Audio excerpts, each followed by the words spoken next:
दोस्तों, आप सभी जो रोमांटिक स्टोरी पढ़ते या सुनते हैं, तो आप सभी जानते हैं कि आजकल कम उम्र में ही बहुत कुछ ही नहीं सब कुछ हो जाता है। आजकल तो लड़कियों के पीछे लड़कों के साथ साथ बड़ी उम्र के लोग भी लगे रहते हैं। मेरे साथ भी ऐसा ही हुआ और मैंने अपने मामा जी से ही जुगाड़ फिट कर लिया। बड़ी उम्र वालों के साथ उद्घाटन करवाने और खेत की जुताई करवाने के बहुत से फायदे हैं। जैसे कि वो मैच्योर होते हैं तो तजुर्बे के साथ उद्घाटन करते हैं। शॉट खेलते हुए भी सावधानी से जुताई करते हैं, जिससे पिच ज्यादा जल्दी खराब नहीं होती। और इस तरह के लोग जुताई की स्टोरी किसी से शेयर भी नहीं करते, क्योंकि उनको खुद अपने परिवार का डर बना रहता है। जवान लड़के तो वीडियो तक भी बना लेते हैं और नेट पर डालकर वायरल कर देते हैं, और ये अनाड़ीपन से भी ठोंकते हैं, जिससे पिच का तो जैसे पवेलियन रूम बन जाता है और भी बहुत सारी प्रॉब्लम्स खड़ी हो जाती हैं। ये सारी तजुर्बे की बातें मैंने अपनी फ्रेंड शालिनी से सीखी हैं, और अब तो मुझे भी मामा जी के साथ इसका अच्छा तजुर्बा हो गया है। शालिनी की दीदी ने बॉयफ्रेंड के चक्कर में अपनी लाइफ खराब कर ली थी, और शादी भी बहुत मुश्किल से एक अधेड़ मर्द से हुई। जबकि शालिनी पिछले 2-3 साल से एक पड़ोसी दुकानदार से जुटती रहती है। उसे कोई प्रॉब्लम नहीं हुई, बल्कि उल्टा अच्छी खासी पॉकेट मनी भी मिलती है। सो यही सब सोचकर मैंने कॉलेज में किसी को अपना उद्घाटन करने का मौका नहीं दिया। मेरी छोटी सी गुल्लक जब भी कुछ ज्यादा शोर मचाती तो मैं शालिनी के हाथों में उसे अपनी गुल्लक के सिक्के गिनने को बोल देती। वह बहुत प्यार और तजुर्बे से गुल्लक के सभी सिक्के निकालकर उसे शांत कर देती थी। बदले में मैं भी उसकी गुल्लक को इमरजेंसी ट्रीटमेंट दे देती थी। इसी तरह हम 12th से बीकॉम में आ गए, और अब शायद मेरी छोटे मुंह वाली गुल्लक के उद्घाटन का समय आ गया था, क्योंकि मुझे कॉमर्स बिल्कुल समझ नहीं आ रही थी। कई महीने ऐसे ही निकल गए और एग्जाम सर पर आ खड़े हुए। मैंने अपनी मम्मी से पढ़ाई का सब कुछ बता दिया था, तो वो भी मेरे साथ इसी चिंता में घिर गई। मेरे मामा ने कॉमर्स में मास्टर की हुई है। उनकी उम्र अभी 35 साल है। वो मेरी मम्मी से 10 साल छोटे हैं। तो मम्मी एक दिन मुझे लेकर मामा जी के पास जा पहुंची और नाश्ता आदि से फारिग होकर उनसे बात की। मम्मी बोली कि विशाल, तुम अपनी भांजी एकता की पढ़ाई में मदद कर दो, ताकि वह किसी भी तरह से ग्रेजुएशन पास कर ले। अगर हम शादी भी करने जाएंगे तो किसी को क्या बोलेंगे, इसलिए इसका कम से कम ग्रेजुएशन करना जरूरी है। तुम ही मदद कर सकते हो। तुमको तो पता है मेरे पति को इसकी पढ़ाई को लेकर कुछ भी लेना देना नहीं है। इसका बड़ा भाई काम में बिजी रहता है, और मैं नहीं चाहती कि यह घर से बाहर जाकर ट्यूशन पढ़े, क्योंकि आजकल जमाना खराब है। आजकल तो लड़कियों के पीछे मर्द भी लगे रहते हैं, उम्र का भी लिहाज भी नहीं करते। क्या लड़का क्या आदमी, जिसको देखो वही औरतों को लड़कियों को घूरते रहते हैं। तो मैं समझती हूँ कि घर से बाहर इसे ना भेजूं। जब मेरी मम्मी मामा से बात कर रही थी, तब मामा का ध्यान मेरे होठों पर, मेरे गालों पर और मेरे ऊपर के उभरे हुए मोटे पोर्शन पर था। मैं गोरी चिट्टी और काफ़ी सुंदर हूँ। मेरे नारियल बहुत हेल्दी और मोटे और फिट हैं, और पीछे के तरबूज भी संभाले नहीं संभलते हैं।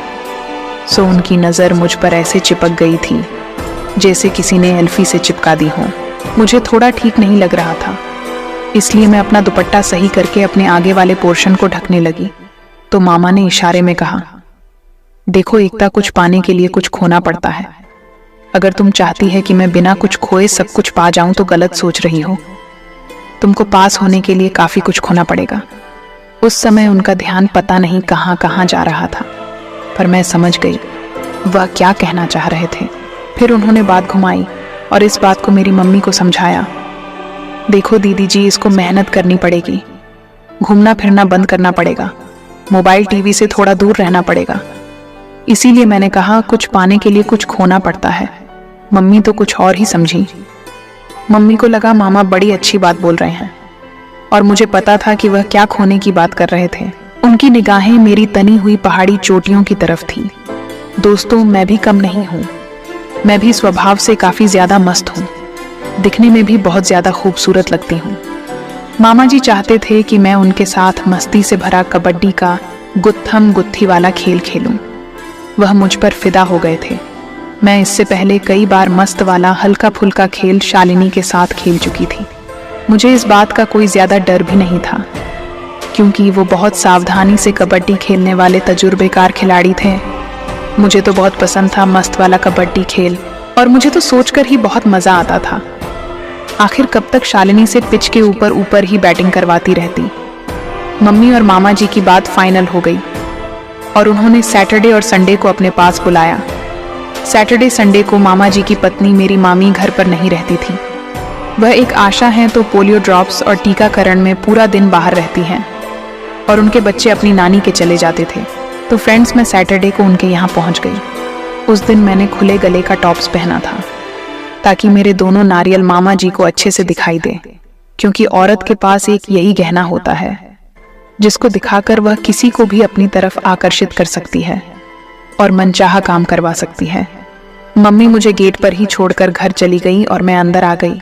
मामा जी ने दरवाज़ा बंद कर लिया और मैं उनके बेडरूम में आ गई और बेड पर बैठकर ही अपनी बुक्स उनको दिखाने लगी। उन्होंने बोला, एकता, मैं तुमको पास करवाने की गारंटी लेता हूँ और मैं तुम्हें पास करवा भी दूंगा। मैं तुमसे कोई पैसे भी नहीं लूंगा, पर इसके बदले में मुझे तो कुछ चाहिए। मुझे पता था कि मामा जी क्या चाहते हैं। मैंने सर झुकाकर उनको बोला, मामा जी, आप जो मांगोगे मैं ज़रूर दूंगी। अगर आप मुझे ग्रेजुएशन पास करवा देंगे तो मेरी भी इज्जत बन जाएगी। अगर किसी चीज़ से मेरा इज्जत बन रही है तो थोड़ा सा इज्जत आपको देने में मुझे कोई दिक्कत नहीं होगी। मामा जी बोले, शाबाश, तुम समझ गई। तो फिर मामा जी बोले, तो अब कहाँ से शुरू करें, पहले कौन सा काम करें? तो मैं बोली, मामा जी, इस बारे में जैसे आप कहें वैसा करूँगी, मुझे तो कोई एक्सपीरियंस नहीं। मेरे और अपने होंठों से कबड्डी कबड्डी करना शुरू कर दिया। मुझे बहुत अच्छा भी लग रहा था। मैं भी कबड्डी कबड्डी में उनको पछाड़े दे रही थी। अब जो भी हो रहा था बहुत अच्छा हो रहा था। मेरे मुंह से अजीब सी आवाज़ें निकल रही थीं और मैं परेशान हो रही थी। मेरी मस्त वाली पिच अपना उद्घाटन मैच खेलने के लिए बिल्कुल तैयार हो गई थी। पिच बिल्कुल गीली हो गई थी। मामा जी ने सारे कवर्स हटा दिए थे। मामा जी को सब कुछ दिख रहा था।